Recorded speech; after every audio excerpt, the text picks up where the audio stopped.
Hello दोस्तों, आज हम बात करने वाले हैं जीएसटी यानी गुड्स एंड सर्विस टैक्स के बारे में। मेरे को पता है आप में से काफी लोग इस बारे में पहले से ही जानते होंगे कि जीएसटी 1 जुलाई से रोल आउट होने वाला है इंडिया में, और आप में से बहुत से लोग एक्चुअली में जीएसटी के बारे में काफी नॉलेज रखते होंगे। स्टिल मेरे को लगा कुछ लोग अभी भी हैं जिनको अच्छे से जीएसटी के बारे में नहीं पता, इसलिए मैंने एक सीरीज ऑफ वीडियो बनाने की सोची जिसमें मैं जीएसटी के सारे basics and advance concept clear करूंगा। और इस वीडियो में हम बेसिक ऑफ जीएसटी के बारे में बात करेंगे। ये पार्ट 1 है, तो इसमें सबसे बेसिक चीजें मैं जीएसटी के बारे में बताऊंगा जो आपको जाननी जरूरी है। तो जीएसटी है क्या? जीएसटी है गुड्स एंड सर्विस टैक्स। तो कई लोगों के मन में आता है कि ये जीएसटी क्या एक और टैक्स लगने वाला है, मतलब जो ऑलरेडी टैक्स लग रहे हैं उसके एडिशन में एक और टैक्स है। नहीं, जीएसटी क्या है? जीएसटी क्या बहुत सारे इनडायरेक्ट टैक्सेस का मेल है। जैसे आपको करंट टैक्स स्ट्रक्चर इंडिया में पता होगा कि डायरेक्ट टैक्सेस होते हैं और इनडायरेक्ट टैक्सेस होते हैं। हमारे डायरेक्ट टैक्सेस में आता है हमारा इनकम टैक्स, और इनडायरेक्ट टैक्सेस में आता है हमारे excise duty, VAT, service tax, sale tax. तो बहुत सारे टैक्सेस जो हमारे इनडायरेक्ट टैक्सेस में आ रहे हैं वो क्या कन्वर्ट हो जाएंगे जीएसटी, मतलब कि सारा का सारा हमारे इनडायरेक्ट टैक्सेस क्या हो जाएंगे, एक टैक्स में चले जाएंगे। वो क्या हो जाएगा? Goods and service tax. तो कॉमन टैक्स लगेगा गुड्स एंड सर्विसेज की सेल पे, उसको बोलते हैं हम गुड्स एंड सर्विस टैक्स यानी जीएसटी। तो जीएसटी इंडिया में आने से पहले काफी कंट्रीज में ऑलरेडी एप्लीकेबल है। इवन पाकिस्तान में भी जीएसटी रोल आउट हो चुका है। तो ये कुछ कंट्रीज है जिसमें जीएसटी के रेट्स हैं, अलग अलग कंट्रीज हैं जहाँ पे अलग अलग रेट्स हैं। अब इंडिया में जीएसटी के रेट्स क्या होने वाले हैं? इंडिया में है 4 रेट्स होने वाले हैं, 5%, 12%, 18% और 28%। 5% होते हैं जो बेसिक नेसेसिटीज की चीज है, उनमें 5% लगेगा। और जो 12 से 18% वाली कैटेगरी है इसमें maximum goods and services fall करने वाली है।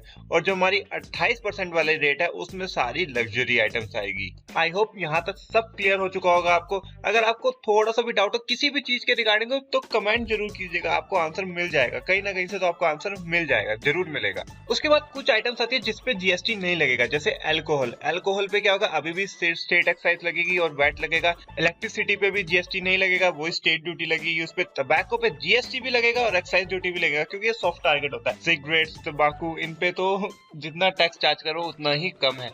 रियल एस्टेट पे अभी भी स्टैंप ड्यूटी लगेगी, उस पे भी जीएसटी एप्लीकेबल नहीं होगा। अब कहते हैं प्रेजेंट इनडायरेक्ट स्ट्रक्चर। आपको बताता हूँ प्रेजेंट इनडायरेक्ट स्ट्रक्चर है क्या है। आप पहले कोई भी चीज मैन्युफैक्चर करते हैं उस पे एक्साइज ड्यूटी लगती है, ठीक है। आप कोई भी सर्विसेज देते हैं किसी को, उस पे सर्विस टैक्स लगता है। आप कोई भी गुड्स बेचते हैं किसी को, उस पे वैट, सेल टैक्स या सीएसटी लगता है। और आप अगर कोई इंपोर्ट या एक्सपोर्ट चीजें करते हैं उस पे कस्टम ड्यूटी लगते हैं। और एंट्री टैक्स, एंटरटेनमेंट टैक्स तो आपको पता ही है कि एंटरटेनमेंट पे और एंट्री पे अगर कहीं से किसी स्टेट से किसी स्टेट में गुड्स जाते हैं तो आपने लिखा होगा चुंगी बनी होती है, तो उसे एंट्री टैक्स कहते हैं। तो ये है हमारा अभी करंट का इनडायरेक्ट टैक्स स्ट्रक्चर। अब इसको पूरे को कौन रिप्लेस करने वाला है? जीएसटी। कस्टम ड्यूटी अभी भी लगी। कस्टम ड्यूटी के बहुत सारे कंपोनेंट्स होते हैं, तो कुछ कंपोनेंट्स की जगह लेगा आपका जीएसटी, बाकी पे कस्टम ड्यूटी अभी भी लगती रहेगी। तो जीएसटी के हैं 3 कंपोनेंट्स। पहला कंपोनेंट है सीजीएसटी। सीजीएसटी क्या है? Central GST. As name suggest करता है, जैसे कि जो ये सीजीएसटी है इसका शेयर जाएगा सेंट्रल गवर्नमेंट के पास। उसके बाद आता है एसजीएसटी। एसजीएसटी क्या है? State GST. इसका शेयर जाएगा स्टेट गवर्नमेंट के पास। ये जो दोनों सीजीएसटी और एसजीएसटी है ये दोनों कब लगेंगे? जब आप एक ही स्टेट का सामान एक ही स्टेट में बेचेंगे। जैसे कि हरियाणा का डीलर है और हरियाणा के ही कंज्यूमर को सामान बेच रहा है, तो उस पे ये सीजीएसटी और एसजीएसटी लगेगा। उसके बाद आता है आईजीएसटी। आईजीएसटी क्या? Integrated GST. ये लगेगा जब आप एक स्टेट से दूसरे स्टेट में गुड्स बेचेंगे तब लगेगा। और इसका जो हिस्सा होगा वो किसमें शेयर होएगा? सेंट्रल और स्टेट में बराबर बराबर, या जो भी इनका टर्म्स होगी उसमें शेयर होएगा। सीजीएसटी किसकी जगह लेने वाला? सीजीएसटी उन टैक्सेस की जगह लेने वाला है जो सेंट्रल के पास जाते थे, जैसे कि excise duty, sale tax, service tax, उनकी जगह लेगा सीजीएसटी। ऐसे ही एसजीएसटी किसकी जगह लेगा?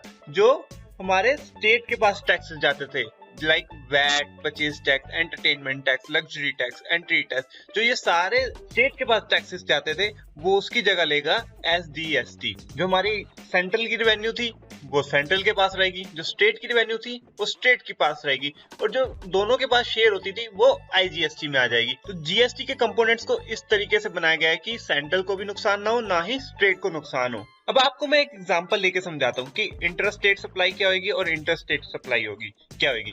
अब देखिए कि एक लोकेशन से दूसरे लोकेशन पे अगर हम सामान बेच रहे हैं तो उस पे क्या लगेगा, CGST और SGST। मतलब हरियाणा में है, हरियाणा से ही सामान जा रहा है और हरियाणा में ही बिक रहा है, तो क्या लगेगा, CGST और SGST। इसमें क्या है कि जहाँ पे आपका ऑफिस रजिस्टर्ड है, उसका कोई वैल्यू नहीं है।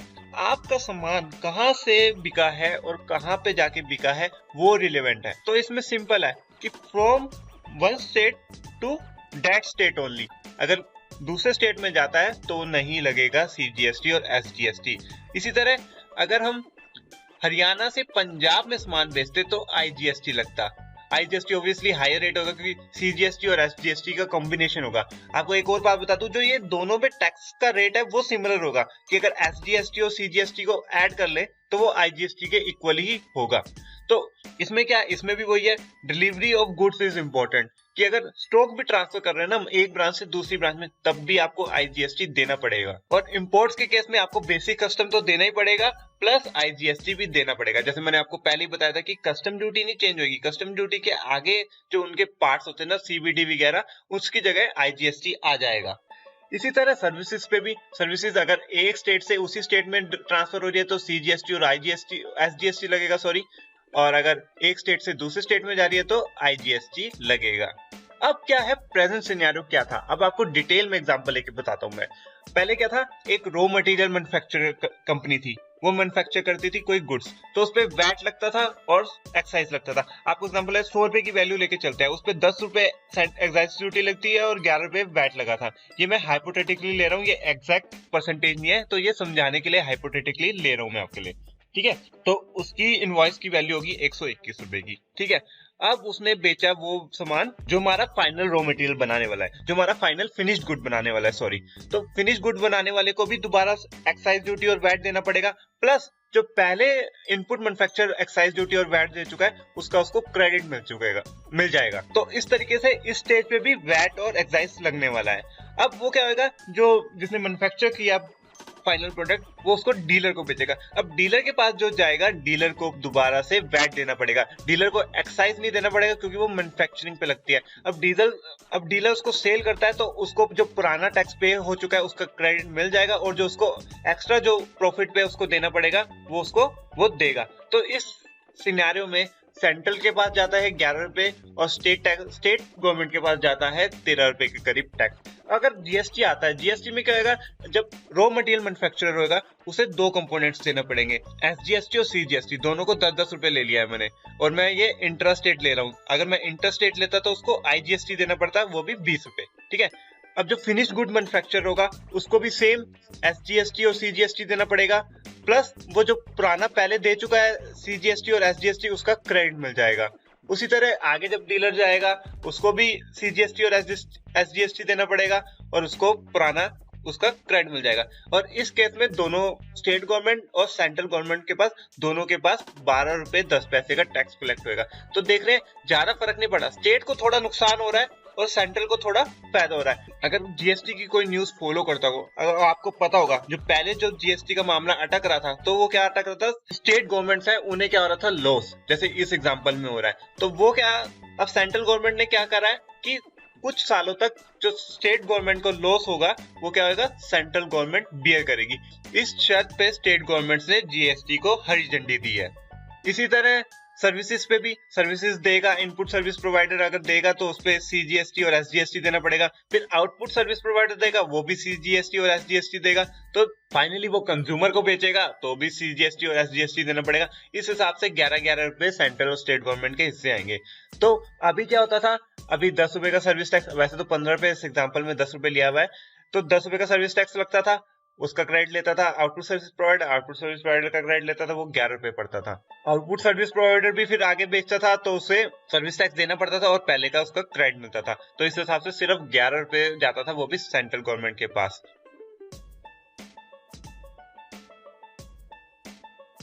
तो GST के बेसिक्स में फिलहाल इतना ही था, पार्ट 1 है ये। इसके बाद मैं सीरीज ऑफ वीडियोस लेके आता रहूंगा, पार्ट 2, पार्ट 3, जिसमें मैं कुछ एडवांस कंसेप्ट समझाऊंगा आपको GST के। अगर आपको वीडियो अच्छी लगी हो तो प्लीज सब्सक्राइब कीजिएगा, और अगर आपके कोई क्वेश्चंस हो तो प्लीज कमेंट कीजिएगा। तब तक के लिए bye bye, signing off for the day, take care.